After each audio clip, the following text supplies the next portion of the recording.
Hello, everyone. Welcome back to the Talking Apron podcast, where we cook up confidence, knowledge, and some self care strategies for those living with diabetes.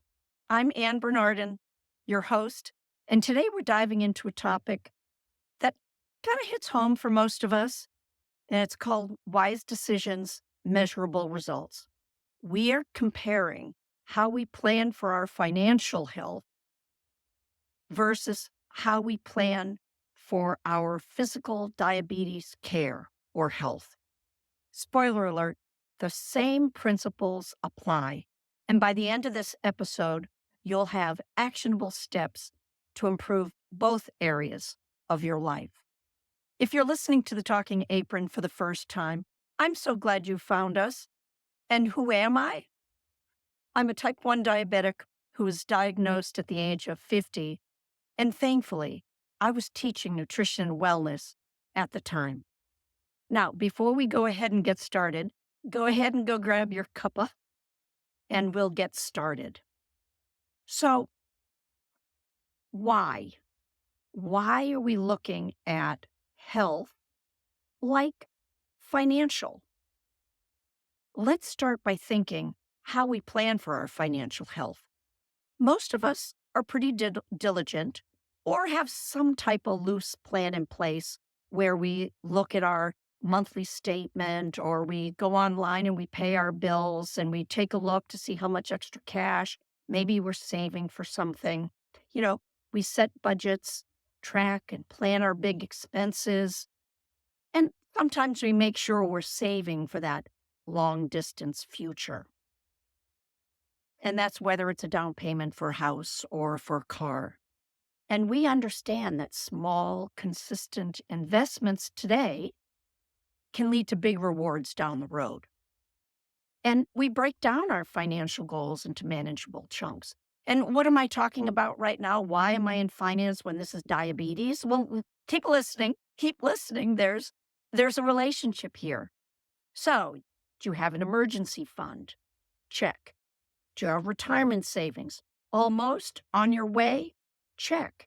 You budget for the essentials like rent, groceries, maybe a little fun? Double check.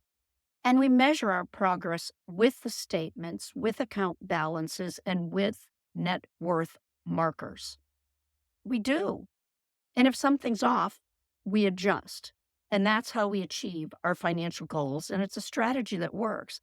But what if we applied the same mindset to our physical health, especially in managing diabetes? What if we planned our diabetes care with the same level of detail, focus, and future-minded thinking? What if? Now let's take the financial planning model and apply it to diabetes management. Just like financial health, physical health requires planning, tracking, and making adjustments. Imagine your diabetes care as your health portfolio. Instead of savings accounts and investments, you're managing things like blood sugar levels, medication, nutrition, and physical activity. Each of these components is like an investment in your future well-being. And here's how you can translate those financial strategies into your diabetes care. Set clear health goals, just like you set the financial goals. Be specific. For instance, aim for a target A1C. Work with your doctor. Where do they want you to be in a certain amount of time? Maybe you're going to add a certain number of minutes of exercise each week.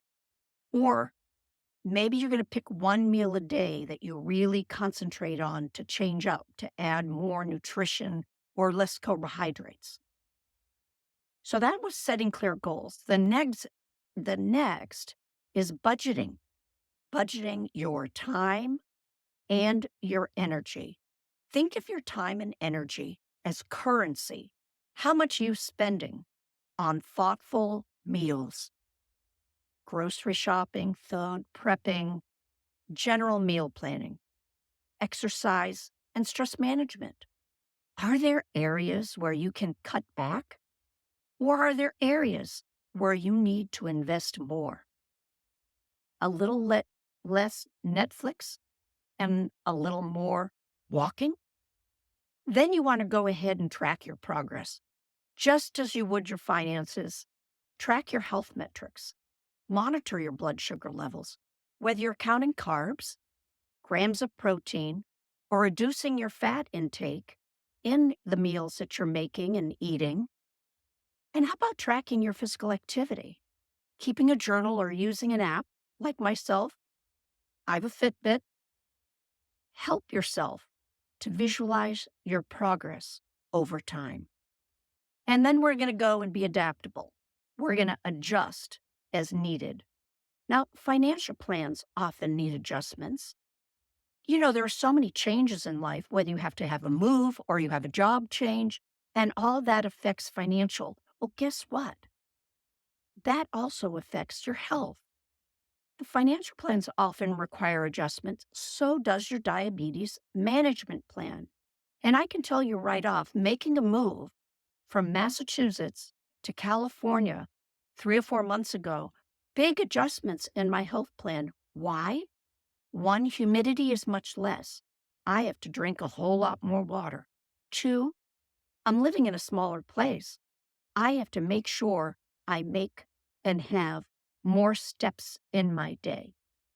So I've had to adapt and make adjustments to my diabetes care. So if your blood sugar levels are consistently off, then it's time to reevaluate your diet. Did somehow you get off track? Do you need more medication, whether it be for type 2, or do you need more insulin? Or how about that exercise? Do you notice that with the hot summer months, you're staying indoors rather than outdoors if the temperature is hot, humid, and over 100? Maybe, but you got to keep moving. And as always, talk to your healthcare professionals first before you make any medicine changes. Now, the fifth piece is about making that plan for the future, just as you save for retirement. Do you think of your long-term health? Do you think about where you want to be in 5, 10, or 20 years? Where do you want to be? Me? I want to be walking well in my 80s. I want my brain to be active and not have memory loss or dementia. And all of this is about good blood sugar numbers now. It's all about keeping up with my exercise now. But I have that plan for the future. I do not want to be a burden on my children. So I am actively planning and looking at what do I need to do for my future tomorrow. So you got to plan for your long-term health. Will the decisions you make today impact your future health? You betcha. But at what health and financial cost? So by applying these principles, you're not just managing diabetes, you're investing in your future health. And what's the payoff?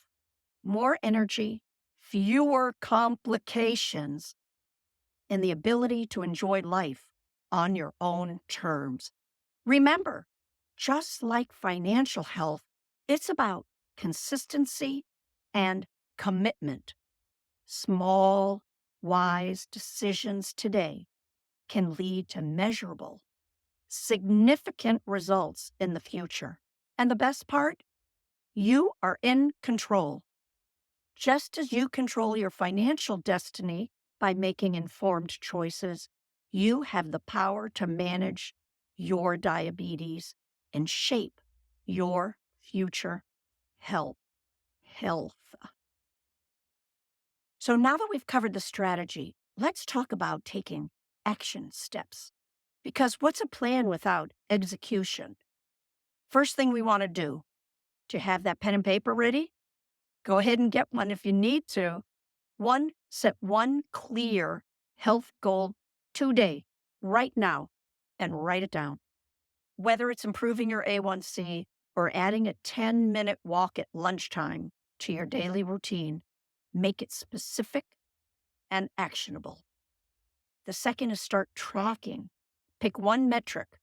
What's a metric? Well, one way to track this week, whether it's steps on how much you're walking with an app that you have, whether it's watching your blood sugar and seeing with your continuous glucose monitor what the averages are, or it could be balancing out and starting to use an app to count how many carbohydrates you're having per meal. Make one of these choices a habit, and soon it'll be second nature. The third is review and adjust. At the end of each week, review your progress. If something's not working, don't be afraid to adjust your plan. Make a shift. And then the fourth is, again, think long term. Plan for that vibrant future. What can you do today for your future self that you will thank yourself in the future? It could be as simple as making an appointment with your healthcare provider to discuss this management plan. Remember, every step you take towards managing your diabetes better is an investment in your future. That's it for today's episode of the Talking Apron. I hope you're feeling inspired to take control of your health, just like you do with your finances. Remember, wise decisions today lead to measurable results tomorrow. You've got this. Now, if you've enjoyed this episode, I have a free guide, three daily steps to diabetes success. And you can find the link in the description of this podcast or on my website at www.thetalkingapron.com. If you know someone who could use a little extra motivation, make sure you pass the link on to them. And don't forget to subscribe. You'll never miss an episode because I'll send a reminder. And until next time, keep making those wise decisions and cooking up success in your health journey.